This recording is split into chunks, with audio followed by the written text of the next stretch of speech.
Referee Jack Reiss explains giving Tyson Fury the 10 count in the Deontay Wilder fight 12th round. Stay tuned.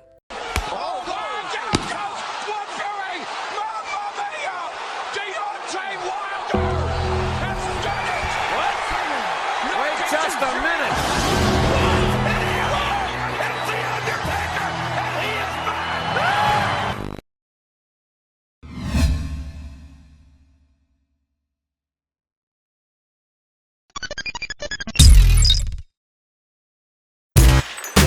Boxingego here. If you like this video, make sure you hit the like button and also subscribe to the channel and hit the bell icon on the top of your screen to get notified when the latest new content drops.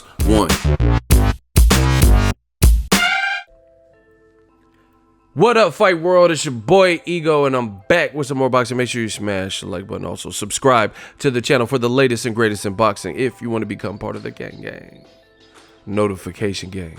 Please hit the bell icon. Shout out to the super chats, channel donations, the Venmo donations, and the Patreon family. We working. Big up to the channel members. I'm glad you guys joined me. Now, I had the pleasure of covering Wilder Fury live as media. Historic fight. Everybody seems to be talking about it. You got Vasily Lomachenko is fighting Jose Pedraza this week, courtesy of Top Rank in New York. And unfortunately, not too many people are talking about it. People are still, dealing with the residuals and the leftover banter from, what happened with Fury and Wilder, what the future holds for the heavyweight division. And that lets you know the importance of the heavyweight division in boxing. Now, referee Jack Reiss, there's different outlooks as far as, was it a long count, was it the perfect count, and he decided to speak his piece and explain why he allowed Tyson Fury to continue. Guys like Deontay Wilder and maybe some fans and stuff said that most referees would have waved it off. Jack Reiss on Sirius XM Boxing Radio, he explained why he allowed Tyson Fury to continue. This is what he said, and I wanted to give you guys this video so you hear it from the horse's mouth. Jack Reiss, referee, says, "I was evaluating these guys throughout the whole fight, and in the 12th round, they boxed their hearts out. Threw a lot of punches, but there wasn't a lot of heavy damage taken by either guy.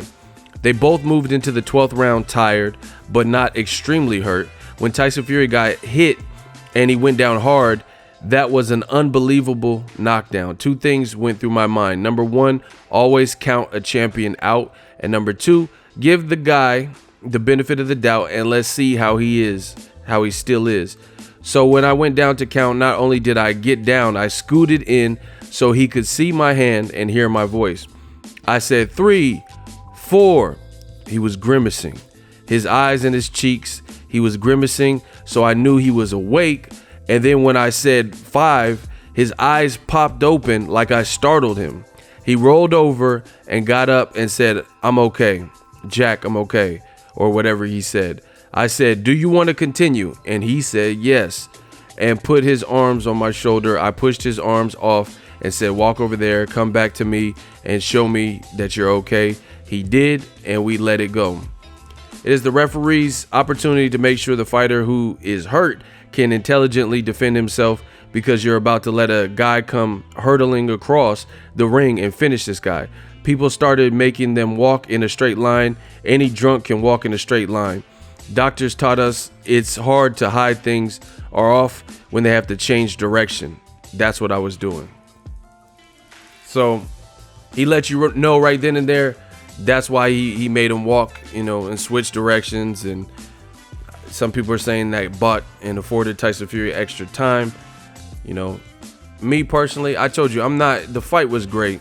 The event was great. The rematch will be bigger, without a doubt in my mind. I'm not going to let some nuance thing like this overshadow what it was. The count looked a little bit long. I'm not going to say, some people are exaggerating, saying it was 21 seconds. It looked about 11 seconds. But, I'm not mad at it because it gave us something to talk about. And it gave us something, cinematic, almost like a movie or some shit that, everyone keeps saying The Undertaker and shit. So, like I said, I'm not going to cry over it and say, oh, it was just something egregious. A lot of people are making it sound like it was crazy. It did seem a little bit long, but again, you know, a lot of people are getting stopwatches. You've seen the clip at the beginning. I'm not doing all that. You know, I didn't make that video. Bottom line is the referee has the discretion. He made a judgment call. Jack Reiss is a good referee.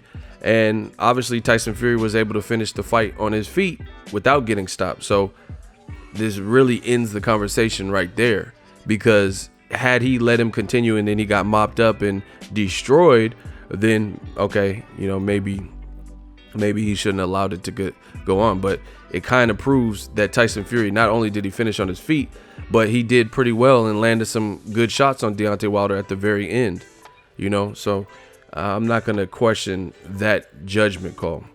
It was a bit long to me, 11.5 seconds or whatever, but it's you know, when you're dealing with it in the heat of the moment, it's a lot going on.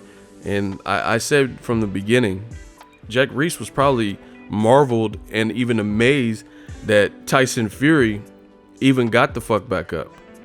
You know what I'm saying? Because I was in the Staples Center watching the fight live, and I was like, oh, it's a wrap. Everyone stood up.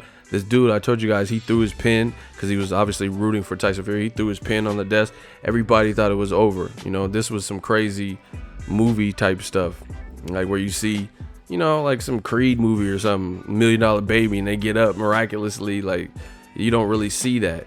So Tyson Fury, he's a man's man, you know, and he proved to a lot of people a lot of things. It was a good statement. I also like it. It's symbolic just for what Tyson Fury has been through in the last 4 years or so.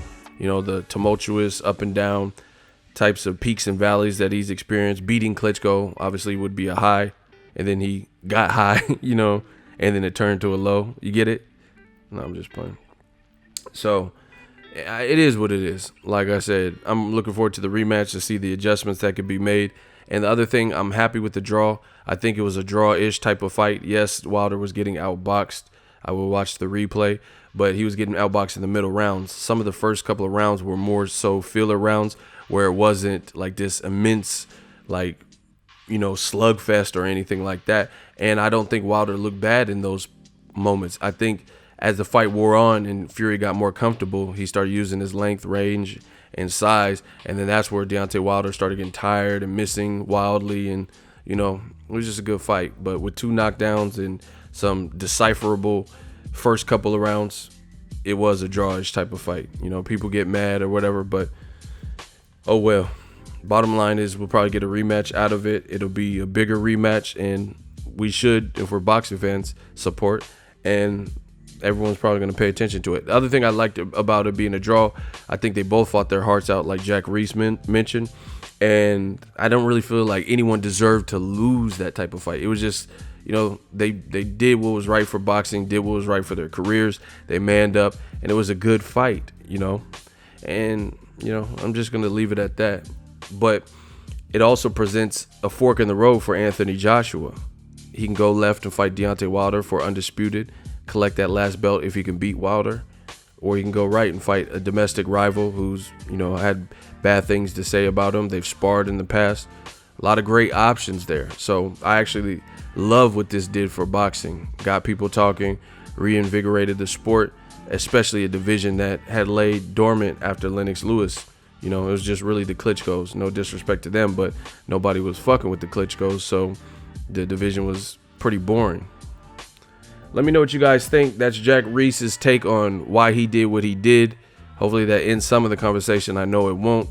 But let me know what you guys think. Drop your thoughts in the comment section. Make sure you smash the like button. As always, hate, comment, and subscribe. Till next video is Ego. Signing off.